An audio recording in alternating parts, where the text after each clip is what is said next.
Hablábamos de los momentos más crudos de la pandemia, cómo ha ido cambiando todo a un estadio ya casi que ha dejado al virus en el olvido. Vamos a tomar el contacto con Ignacio Burlot, médico, infectólogo. En su momento él fue parte del comité que asesoró al gobernador Gustavo Bordet en los momentos más crudos del COVID, y tiene la amabilidad de darnos un rato de su tiempo. Nacho, Sebastián Carboni te saluda, ¿cómo andás?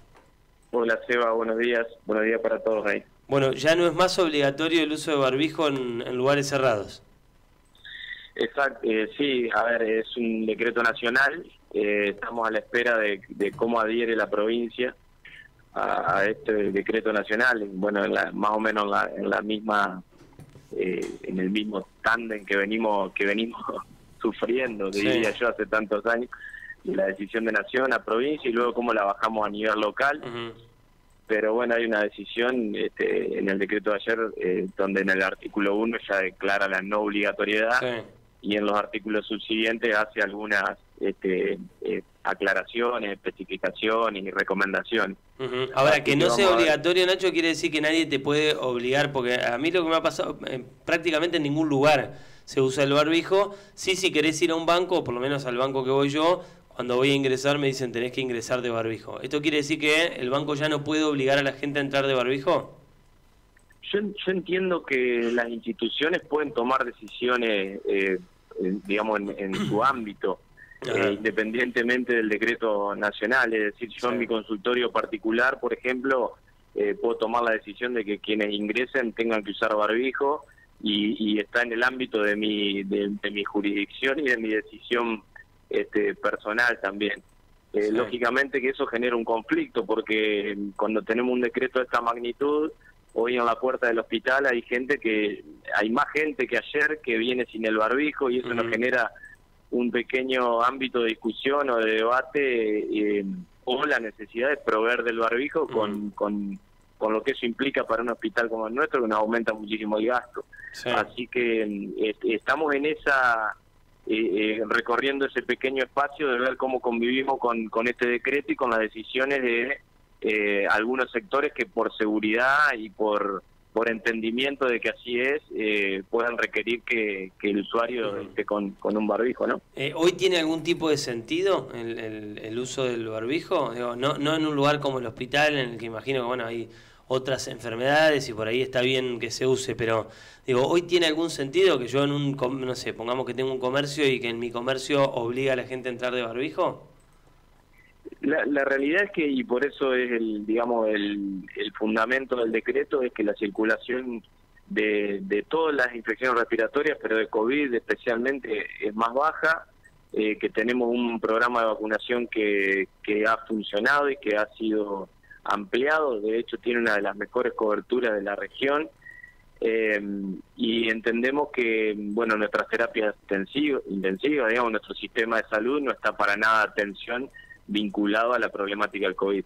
Es real también que hay pacientes que por factores de riesgo individuales tienen un riesgo aumentado de tener una mala evolución de una infección por COVID, aún estando vacunados incluso. Entonces puede ser una medida adicional para una población bastante específica, como digo, que pueda digamos, otorgarle cierto nivel de protección.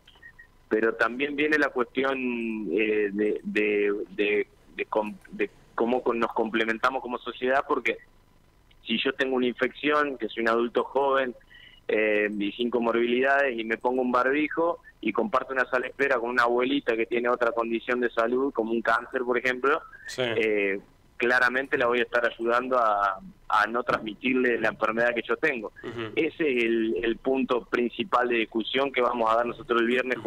Reunimos al Comité de Control de Infecciones y Seguridad del Paciente del hospital para volver a discutir, porque hacía muy poquito nos habíamos subido a una normativa un poquito más laxa que la que proponía Nación, que dio el cambio ayer, y estábamos empezando a recorrer algo un poquito más acorde a lo que sucedía en la práctica también, ¿no?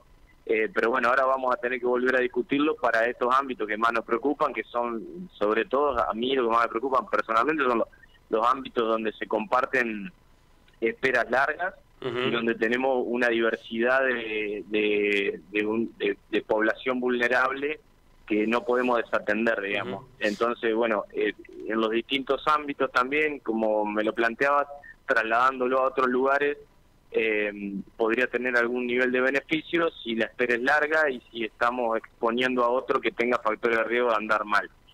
Pero Nacho, lógicamente muy alejado de lo que ya vivimos y ya discutimos, ¿no? Muy por lejos de eso y afinando un poquito la punta del lápiz. ¿Falleció alguien en la ciudad por COVID en el último tiempo o hay gente que está internada? ¿Sí? Sí. También está esa situación de por COVID o con COVID, porque hemos tenido pacientes con otras comorbilidades y otras situaciones de salud grave que por algún motivo se hisoparon o algo también y eran COVID positivas, y bueno, el desenlace final a veces es difícil de atribuir a si fue primariamente por la enfermedad o el otro evento, pero bueno, digamos que no ayuda, y sí hemos tenido decesos vinculados claramente. ¿Hay personas internadas complicadas como había antes? Digamos, por ahí gente, vos planteás casos de pacientes que tienen otras enfermedades, pero ¿hay alguien que esté solo por COVID con, no sé, con una neumonía bilateral como pasaba antes o eso ya no existe?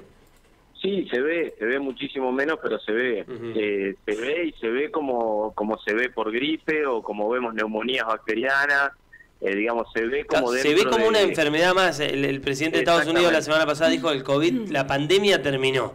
Digamos, se puede instalar o se puede hablar del COVID como una enfermedad más hoy, como las otras.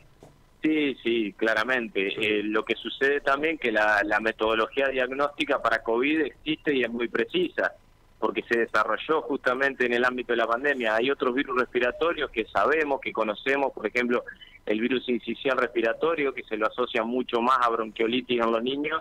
Bueno, yo vengo de un congreso donde demostraron que tiene tanta mortalidad como gripe, tanta mortalidad como COVID, y históricamente en una población de adultos, digamos, no lo hemos diagnosticado. Entonces, como digo, se ha mejorado la precisión diagnóstica. Entonces, tal vez antes alguien moría de otro virus, de una infección respiratoria causada por un virus que a la mayoría nos da un resfrío común, y eso no era un evento que uno pudiera afiliar claramente, ¿no? Y decir, ponerle nombre y apellido a la complicación y a la enfermedad. Así que, digamos, la precisión diagnóstica y la búsqueda todavía de COVID hace que se diagnostiquen estos pacientes. Nacho, ¿cómo estás? Buen día. Mónica Farabelo te saluda. Hola, Moni, ¿cómo andas? Muy bien. Hoy hablábamos sobre los 14 días de aislamiento que teníamos que cumplir cuando nos diagnosticaban o cuando éramos contacto estrecho. ¿Hoy cómo es el protocolo? No, digamos, no hay un protocolo establecido de aislamientos de pacientes por contacto estrecho. Los pacientes que se aíslan son los que se confirman, digamos, que se indica un aislamiento por 5 días. En general, digamos, el mayor grado de simplificación, por decirlo de una manera, sería ese. ¿Qué es lo que le decimos a un paciente que tiene otro cuadro respiratorio sintomático y le pedimos que se aísle o que no tome contacto ni vaya a trabajar por el periodo en el que tiene síntomas, que casi nunca es mucho más de 5 días? Pero no hay indicación de aislamiento de contacto a contacto estrecho del positivo. Que es como, por eso, como hablábamos recién, como otras enfermedades, como decir, bueno, me quedo un par de días en casa porque no me siento bien. La realidad es que hoy prácticamente nadie se hisopa. Exacto. No está indicada, digamos, la realización del hisopado, salvo en poblaciones muy específicas, que lo que queremos más que tomar medidas sobre su potencial de diseminación de la enfermedad es poder tomar alguna decisión terapéutica o alguna conducta desde el punto de vista de la evolución que puede llegar a tener ese paciente vinculado a esa enfermedad. No sé si soy claro. Nacho, ¿y qué medidas tenemos que seguir manteniendo, sea de higiene, este tipo de conductas que adquirimos en la pandemia? ¿Qué es lo que tendríamos que seguir haciendo? Son los hábitos saludables y los hábitos, digamos, higiénicos que tratamos de inculcar siempre, digamos, tener los ambientes bien ventilados, exponerse al sol, permitir la exposición solar de los ambientes, obviamente en el periodo de sintomatología, cuando uno tiene una enfermedad, no concurrir a trabajar, no mandar a los chicos a la escuela cuando tienen un cuadro de enfermedad, digamos, que esto lo tenemos que apuntalar más que nunca, ¿no?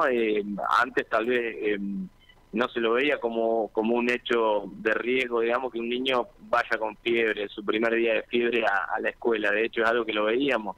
Eso no tendría que pasar, no tiene que pasar, porque estamos exponiendo a otros, pero no hablando de COVID específicamente, sino hablando desde el punto de vista de la prevención de las infecciones respiratorias en general, ¿no? Ahora vamos a recorrer una temporada en la que las infecciones respiratorias suelen decrecer y que está muy vinculada a inconscientemente tomar estas medidas. Los ambientes suelen estar más ventilados, la exposición solar, bueno, el clima más bajo, ¿no? El clima más bajo, no, digamos, el clima más favorable. Sí, la temperatura más altas. Que la temperatura no nos predispone a tener otros cuadros respiratorios. La importancia de las vacunas bivalentes para las dos, tanto para la cepa de Wuhan como para la Omicron, digamos, ¿son realmente más efectivas, más importantes? La Argentina no va a contar con esas vacunas hasta el año que viene. ¿Eso es importante, o es un dato importante, o es algo irrelevante? Las variantes de Omicron que hoy están circulando, se conoce que tienen cierto escape a la inmunidad que ofrecen las vacunas que estamos utilizando o que hemos utilizado. Entonces empiezan a producir o a probar vacunas que tengan esa potencialidad. La realidad de Omicron es que en el escenario actual, por lo menos el que hemos tenido la posibilidad de ver últimamente, no es una variante que tenga, digamos, mucha mayor incidencia de mortalidad, es decir, que no enferma mucho más grave a los pacientes, ni tiene una mortalidad muy elevada respecto a las variantes que tuvimos en algún momento, como Gamma, o no sé si recuerdan las variantes que tuvimos vinculadas sobre todo a la ola anterior, no a la última ola, porque la última ola en casos, que fue la de Omicron, que hablo de enero de este año, fue una ola que tuvo tantos o más casos que las anteriores, pero no tuvimos un impacto en la mortalidad tan alto. Bueno, entendemos que es la variante que está permitiendo esta salida de la pandemia, donde mucha más gente se contagia, de más fácil diseminación, pero no genera enfermedad tan grave. Así que el valor adicional que pueda tener una vacuna vinculada a una cepa así es mucho más restringido. Lógicamente que en algunas poblaciones puede ser especialmente importante, por lo que hablaba anteriormente, por poblaciones especialmente vulnerables.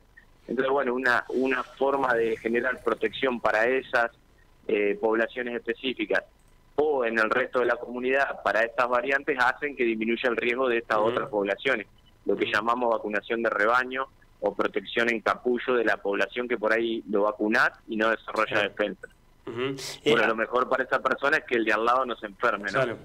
A mí me da la sensación de que hay una mayoría de personas, o por lo menos una parte importante de la sociedad, que ha tomado la decisión de no vacunarse, por lo menos por ahora, de no seguir vacunándose. ¿Es peligroso eso o crees que puede, primero no sé si coincidís o no con lo que te estoy diciendo, pero si esto fuese así, ¿crees que puede ser peligroso o estamos en otra etapa de la enfermedad y ya no hace tanto falta que la gente se siga vacunando? La variante que tenemos circulando en la actualidad claramente no nos está marcando una dificultad en ese sentido. Por lo que sí entiendo que sí, que mucha gente no se ha vacunado, pero yo creo que en la población en que más hay que insistir en que tenga las dosis de vacuna correspondientes que tiene que tener, es la población más vulnerable. Después el resto de vacunar al resto de la población va a aportar en disminuir la circulación del virus, porque alguien vacunado contagia menos, bueno, tenemos un montón de beneficios que disminuyen la circulación en general y no nos hacen pasar por una situación de pico de casos como la que hemos tenido en otros momentos. Claramente lo que pasa hoy está vinculado a habernos vacunado, no a no habernos vacunado. Sí, entonces, sí, claro. Digamos, el pedido en cuanto a cumplimentar los esquemas tiene más que ver con eso, con no volver al pasado de una pandemia como la que tuvimos, que con la protección individual, ¿no? Porque estamos hablando de variantes que seguramente no me van a enfermar demasiado. Nacho, como siempre, gracias por el tiempo, un abrazo. No, gracias a ustedes. Ignacio Bulot, médico, hasta pronto. Ignacio Bulot, médico infectólogo del hospital, hombre, insisto, que estuvo acompañando al gobernador en los tiempos más difíciles de la pandemia, en un comité de expertos que asesoraba al gobierno de la provincia de Entre Ríos. y que, bueno, hoy lógicamente goza de mayor tranquilidad en su trabajo. La situación ha cambiado notablemente. Gracias a Dios para todos. Sí, y ahora hay que recordar que sigue la vacunación contra el COVID para los niños menores de 3 años. También desde los 6 meses hasta los 3 años.